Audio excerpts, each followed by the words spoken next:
नमस्कार दर्शकों, मैं Jitendra Gupta star city news की तरफ से। मैं आज इस वक्त मौजूद हूँ अखिल भारतीय परिवार के राष्ट्रीय महासचिव सुनील बालियन भारतीय जी से। हम इनसे सीधी बात करेंगे। सर, आपका स्वागत है स्टार सिटी न्यूज़ में। सर, मेरा आपसे सवाल है सुनील भाई कि आपका जो नाम है सुनील बालियन, जो आपने इसमें शब्द जोड़ा है भारतीय, इसकी वजह हम जानना चाहते हैं, आपने नाम जो जोड़ा है। देखिए, हमारा देश 36 बिरादरियों से मिलकर बना है जी। और हर व्यक्ति को यहाँ पे देखा गया है कि वो अपने आप को भारतीय ना मानकर अपने आप को किसी बिरादरी से जोड़ लेते हैं। बिल्कुल। तो हमारे गुरु जो हमारे पार्टी के संस्थापक हैं श्री शाहनवाज चौधरी भारतीय जी, उन्होंने ये मुहिम शुरू की है कि सबसे पहले तो हम इस देश से जाति, धर्म, भाषा, लिंग या क्षेत्र के आधार पर यस सर। जो भी भेदभाव है उसको समाप्त करने का काम करेंगे। तो इसलिए हम अपने नाम के साथ सबसे पहले भारतीय शब्द जोड़ते हैं। और जिस वक्त हमारी पार्टी से जो भी व्यक्ति जुड़ता है, सबसे पहले उसको एक ही शपथ लेनी पड़ती है कि मैं किसी भी भारतीय के साथ जाति, धर्म, भाषा, लिंग या क्षेत्र के आधार पर किसी प्रकार का कोई भेदभाव नहीं करूंगा और मैं अपने नाम के साथ भारतीय शब्द लगाऊंगा। जो ये भारतीय शब्द है, ये इस चीज़ का प्रतीक है कि हम लोग किसी व्यक्ति के साथ भेदभाव नहीं करते, हम सभी को समान मानते हैं। चाहे वो हिंदू हो, मुसलमान हो, सिख हो, ईसाई हो, किसी भी प्रकार का कोई भेदभाव नहीं किया जाता। और ये एक बहुत अच्छी मुहिम चली हुई है हमारी, क्योंकि हमारे साथ जितने भी आदमी हैं, जो भी व्यक्ति हमारी पार्टी से जुड़ा हो, अपने नाम के साथ भारतीय शब्द जरूर जोड़ता है। सर, अखिल भारतीय आपकी जो परिवार जो पार्टी है, इसकी विचारधारा को लेकर बात करते हैं जी। किस विचारधारा की पार्टी है? जी, देखो, मैंने जैसे कि अभी आपको बताया है कि अखिल भारतीय परिवार पार्टी का सबसे पहले एक ही मानना है कि किसी के साथ भेदभाव ना हो किसी भी प्रकार से। जी सर। सबसे पहले तो बात है कि इस देश के अंदर से जो जाति, धर्म, भाषा का भेदभाव है, जिस प्रकार का भेदभाव किया जाता है, उसको समाप्त करने का काम हमारी पार्टी कर रही है। और जो हमारी पार्टी है उसके 5 सूत्र हैं। Yes sir. उसका सबसे पहला सूत्र है कि शिक्षा में परिवर्तन। Yes sir. अब शिक्षा में परिवर्तन कैसा होगा? अखिल भारतीय परिवार पार्टी का मानना है कि जैसे गुरुकुल में पढ़ाई होती थी, गुरुकुल पद्धति के द्वारा, गुरुकुल पद्धति के जैसी पढ़ाई देश में की जाए ताकि हमारे देश की शिक्षा आगे बढ़े। दूसरी बात है, हमारे जो अर्धसैनिक बल है, हमारे जो फोर्स वाले हैं, इन लोगों के साथ ना एक लाइफ टाइम सैलरी का प्रावधान किया जाए। बिल्कुल सर। ताकि अगर आज वो बॉर्डर पर खड़ा होकर के युद्ध कर रहा है या कोई भी एक पुलिस वाला व्यक्ति अपनी ड्यूटी निभा रहा है, अगर उसके साथ कोई दुर्घटना हो जाती है तो क्या होता है कि आज के समय जो सरकारें हैं, कुछ पैसे दे करके कुछ को मिल जाते हैं, कुछ को नहीं मिल पाते। तो क्या है कि उसका ये सिस्टम होना चाहिए कि अगर उसके साथ कोई हादसा हो जाता है, वो शहीद हो जाता है, तो उसको लाइफ टाइम सैलरी का प्रावधान मिलना चाहिए। पूरे जीवन जब तक वो जिंदा है तब तक उसकी मरने के बाद भी जब तक उसकी सैलरी चल रही थी तब तक की सैलरी, उसके बाद पेंशन है, ताकि वो निसंकोच होकर बिना डर के अपनी ड्यूटी को निभा सके। उसको इस चीज़ का डर ना रहे ड्यूटी करते हुए कि आज अगर उसको कुछ हो जाता है ड्यूटी करते तो उसके परिवार की भरपाई कहाँ से होगी, पालन पोषण कहाँ से होगा। तीसरा हमारा मुद्दा है कृषि को लेकर। जी, कृषि का मुद्दा है सबसे बड़ा कि जो कृषि में हमारे जो किसान हैं उनकी दशाएं बहुत खराब है। और हमारा देश एक कृषि प्रधान देश है, और जिस देश की रीढ़ की हड्डी किसानों से बनी हो, अगर उसको जरा सी भी खरोंच आती है तो देश की अर्थव्यवस्था खराब हो जाती है। तो हमारा सबसे पहले यही हमारा जो मानना है कि किसानों के लिए स्वामीनाथन की रिपोर्ट को लागू किया जाए और किसानों की दशा को ठीक किया जाए। अगर किसानों की दशा ठीक हो जाती है तो देश की व्यवस्था ठीक हो जाएगी। चौथा हमारा विषय है नारी शक्ति, नारियों को राजनीति में भागीदारी देना। अखिल भारतीय परिवार पार्टी का मानना है कि 35% से लेकर 50% तक के जो टिकट है वो महिलाओं को दिए जाएंगे, ताकि महिलाएं आगे बढ़े और महिलाएं आकर के देश में परिवर्तन लाने का काम करे। क्योंकि जब एक महिला अपने घर को बड़े अच्छे तरीके से संभाल सकती है तो देश को क्यों नहीं संभाल सकती। और हमारे सामने बड़ी बड़ी मिसालें हैं महिलाओं की, जिन्होंने देश के लिए बहुत अच्छे अच्छे कार्य किए, बहुत सारे परिवर्तन किए। हमारा 5वां मुद्दा है कि जो व्यापारी है, व्यापारी वाणिज्य के लिए एक आयोग बनाना, जो हमारे व्यापारी वर्ग है उनके लिए जो कर नीति है, कर नीति में सुधार करना।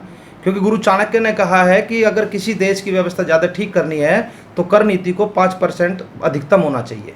और आज जीएसटी बहुत ज़्यादा लग रही है, तो उस कर नीति में सुधार किया जाएगा। क्योंकि गुरु चाणक्य ने बताया है कि अगर आपको टैक्स बढ़ाना है तो उसको 4 गुना कर दो, व्यापार को, ना कि टैक्स को। आज सरकार क्या कर रही है, टैक्स को 4 गुना कर रही है, लेकिन व्यापार को 4 गुना कर दिया जाए तो टैक्स 4 गुना खुद हो जाएगा। जी सर, ये अखिल भारतीय परिवार आपकी जो पार्टी कितने वर्षों से जुड़ी हुई है? देखिए, हमारी जो पार्टी है अखिल भारतीय परिवार पार्टी, वो दिसंबर 2019 में उसका रजिस्ट्रेशन आया है, लेकिन उससे पहले काफ़ी दिनों से लगभग 2-3 साल से कार्यरत है, क्योंकि जो हमारे पार्टी के संस्थापक हैं उन्होंने सबसे पहले एक संस्था बनाई। उससे पहले वो इंस्टीट्यूट चलाते थे IPL के नाम से, इंस्टीट्यूट ऑफ पॉलिटिकल लीडरशिप, जिसके भी आपसे ही मैं जुड़ा था। उनके विचार अच्छे थे। उन्होंने सबसे पहले प्रयास किया कि मैं अच्छे राजनेताओं को ट्रेंड करके संसद के अंदर भेजूँ ताकि देश के अंदर परिवर्तन आ सके। लेकिन सबसे बड़ी समस्या क्या हुई कि वो लोग भी वहाँ पर जाने के बाद जो परिवर्तन लाना चाहिए था नहीं ला पाए। फिर उन्होंने एक अखिल भारतीय परिवार के नाम से एक संस्था बनाई, जिस संस्था को लगभग 1.5 से 2 वर्ष तक कार्य किया अखिल भारतीय परिवार में। फिर देखा गया कि अगर नाले को साफ करना है तो नाले में उतरना पड़ेगा। बिल्कुल सर। इसलिए अखिल भारतीय परिवार पार्टी का रजिस्ट्रेशन हुआ, और रजिस्ट्रेशन होकर के आज अखिल भारतीय परिवार पार्टी 22 राज्यों में कार्यरत है, 22 राज्यों में कार्य कर रहे हैं। सर, दिल्ली में मुख्यमंत्री अरविंद केजरीवाल जी भी अपने वादे लेके आए थे कि भ्रष्टाचार खत्म करेंगे और ये हमारी पार्टी मतलब अलग ही पार्टी है और काम करेगी दिल्ली में। तो क्या लगता है जब से पार्टी बनी है क्या परिवर्तन आपको लगता है दिल्ली में? देखिए, परिवर्तन तो काफ़ी हुए हैं, जो उन्होंने सुधार लाने का प्रयास किया है, लेकिन सबसे बड़ी चीज़ एक है कि इंसान के ना जीवन में 2 ही रास्ते हैं, या तो वो राजनीति का हिस्सा है या वो राजनीति का शिकार है जी। और चाहते अरविंद केजरीवाल जी तो एक बहुत बड़ा परिवर्तन लेकर के आ सकते थे, लेकिन वो इतना बड़ा परिवर्तन लेकर के नहीं आए, क्योंकि जब 2 बड़े धड़े ऊपर होते हैं तो उसको दबा दिया जाता है, कुचल दिया जाता है जी। अब लोगों को भी अरविंद केजरीवाल जी से कोई ऐसी उम्मीद नहीं रही कि वो कोई बड़ा परिवर्तन लाएंगे। इसलिए अखिल भारतीय परिवार पार्टी ने यह निर्णय लिया है कि 2024 में हम लोकसभा का चुनाव लड़ेंगे, और अखिल भारतीय परिवार पार्टी का मानना है कि पूरी 543 सीट पर चुनाव लड़ करके ये इतिहास लड़ा जाएगा, जिसका मिशन क्लीन स्वीप है। 543 सीटें जीत करके अपनी सरकार बनाएंगे। आज तक भारतीय जनता पार्टी भी पूरी 543 सीटों पे चुनाव नहीं लड़ सकी, और इस कार्य को करने के लिए जो हमारे गुरु है, जिनको हम अपने गुरुजी मानते हैं, अपने अध्यापक मानते हैं, और अखिल भारतीय परिवार पार्टी के फाउंडर भी है, उन्होंने 1000 दिन का प्रवास शुरू कर दिया है। उनका भी प्रवास चला हुआ है लखनऊ में, पिछली 6 तारीख से 6 अगस्त से चला हुआ है। वो 100 दिन लखनऊ के अंदर रहेंगे, अलग अलग राज्य में जा करके हर सीट पर कम से कम, एक लोकसभा सीट पर कम से कम 10 व्यक्ति को लोकसभा दावेदारी के लिए चयनित करेंगे, और पूरी 543 सीटों पर घूमकर पूरे 1000 दिन के बाद 7 अगस्त 2023 को दिल्ली में आएंगे। तब दिल्ली में हम रामलीला ग्राउंड के अंदर अपना बहुत बड़ा कार्यक्रम करेंगे। कृषि बिल का जो मुद्दा छिड़ा हो अभी, इसको लेके आपके क्या राय है सर? देखिए, सबसे बड़ी समस्या ये है कि जिस वक्त देश एक महामारी से गुजर रहा है और देश के अंदर माहौल ऐसा है कि लोग अपनी जान बचाने के लिए परेशान है, ऐसे वक्त पर भारतीय जनता पार्टी किसानों के लिए एक ऐसा बिल लेकर के आती है जो उसके लिए ये समझो कि गले की फांसी है, क्योंकि अचानक आनन फानन से और संसद के अंदर सांसदों से सवाल जवाब ना करना, और सबसे बड़ी समस्या ये है कि अभी कुछ दिन पहले हमारे देश के जो नौजवान हैं, युवा हैं, वो रोजगार के लिए अपना धरना प्रदर्शन कर रहे थे, तो उस आवाज़ को दबाने के लिए आनन फानन में ये किसान बिल लेकर के आए, ताकि अब किसान रोड पर आ जाए, तो उनकी बात दब गई। हमेशा भारतीय जनता पार्टी क्या करती है कि जो पीछे से एक इस उंगली में चोट लगी, दर्द हुआ, लोगों ने शोर मचाया, रोजगार मांगा, अपने धंधे मांगे, ठीक है, अपना कर्जे की मुक्ति मांगी, तो एक दर्द इसमें दे दिया उससे ज़्यादा, तो ये दर्द भूल गए, ये हो गया। तो ऐसे ही रोज अलग अलग तरीके से दर्द दिए जा रहे हैं। और जो ये आप किसानों का बिल लेकर के आए हैं जी सर, आज ये बताते हैं, आप मुझे बता दीजिए, मैं आपके माध्यम से और आपके चैनल के माध्यम से पूछना चाहता हूँ देश की जनता से भी, कि अगर मैं कोई चीज़ मुंह से बोल दूँ तो क्या वो कानून बन जाती है? बिल्कुल नहीं बन पाएगी। आज ये लेकर के आए कि आज ये बोलता है कि MSP समाप्त नहीं होगी, मंडियाँ समाप्त नहीं होगी। एक नॉर्मल सा लॉजिक है मेरा बताने का कि अगर एक किसान मंडी के अंदर नहीं जाएगा अपनी फसल बेचने, जो सरकारी मंडियाँ है, क्योंकि वहाँ पे टैक्स लगता है, उनको टैक्स फ्री कर देना चाहिए था उसको। जब वो वहाँ पे नहीं जाएगा और प्राइवेट कंपनी के पास जाएगा, ठीक है, वो आज कल परसों 1 साल 2 साल 3 वर्ष तक अच्छा दाम दे सकता है, बिल्कुल सर। लेकिन आने वाले समय में जब वो मंडियाँ समाप्त हो जाएगी, क्योंकि वो भी प्राइवेट हो जाएगी, क्योंकि मोदी जी ने तो जो एयरलाइन है हमारी वो भी प्राइवेट कर दी, MTNL कर दी, BSNL कर दी, हर चीज़ों को, ट्रेन को प्राइवेट कर दिया। तो सबसे बड़ी समस्या ये है, तो ये मंडियों को भी प्राइवेट करने का रास्ता है। ये मंडियाँ सारी प्राइवेट हो जाएगी, प्राइवेट लोगों के हाथ में चली जाएगी, वो अपना भंडारण इतना कर लेंगे कि वो किसानों से फसल नहीं लेंगे। सरकार क्यों नहीं एक ऐसा कानून बना देती? अगर उन्हें कानून लेकर आना चाहिए था, उन्हें बताना चाहिए था कि जो एमएसपी है, एमएसपी से नीचे अगर कोई व्यक्ति खरीदता है जी सर। उसकी फसल को, तो वो एक अपराध माना जाएगा। लेकिन ये क्या क्या कहते हैं कि प्रधानमंत्री जी ने अपने मुंह से बोल दिया कि एमएसपी समाप्त नहीं होगा, मंडियां समाप्त नहीं होगी। कानून कानून होता है। बिल्कुल। जब कानून के दायरे में नहीं आएगा, जब कानून के दायरे में लिखा नहीं जाएगा, तो उस बात को माना कैसे जाएगा?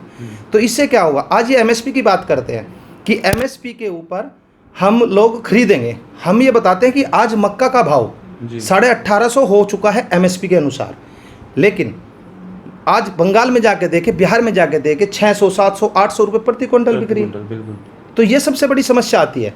आज बोल दिया प्रधानमंत्री जी ने, क्यों नहीं लेते 1850 के रेट में? आज हम इन्होंने एमएसपी बढ़ा दिया, कह दे हमने एमएसपी बढ़ा दिया, लेकिन लागू कहाँ हुआ है? जी। सबसे बड़ी समस्या यहाँ पे आती है। और ये देश के किसान को तोड़ने की, मरोड़ने की और उसको खत्म करने का प्रयास है। अगर इस देश का किसान ही खत्म हो गया तो इस देश का उपचार कुछ नहीं हो सकता। ये देश बर्बादी की कागार पे खड़ा है इस वक्त, क्योंकि किसानों के लिए अगर लेके आना था उनको किसानों के हक में, तो स्वामीनाथन की रिपोर्ट को लेकर के आते हैं, उससे किसानों की दशा ठीक हो जाती है। लेकिन ये लोग क्या चाहते हैं कि किसानों की दशा ठीक ना हो। क्यों? अगर किसानों की दशा ठीक हो गई तो फिर इनके लिए झंडे कौन उठाएगा? सबसे बड़ी बात यह है कि आज व्यापारी और देश की जनता तराही तराही पुकार रही है। आज देश के हालात ठीक नहीं है। आज देश की स्थिति इतनी खराब हो चुकी है कि देश को संभालना बहुत भारी हो रहा है। सरकार क्या कर रही है? जनता को रोज लाइन में लगा रही है। आप हमारे पास आए, आपने हमारी विचारधारा रखी। स्टार न्यूज़ का हम बहुत बहुत धन्यवाद करते हैं। आपके हमेशा आभारी रहेंगे, क्योंकि कुछ न्यूज़ चैनल ही ऐसे हैं जो जनता की आवाज़ को जनता तक पहुंचा रहे हैं। नहीं तो न्यूज़ का काम भी ऐसा होगा जो, क्योंकि ये जो मीडिया है, मीडिया को माना जाता है, मीडिया हमारे देश का चौथा मजबूत पिलर है।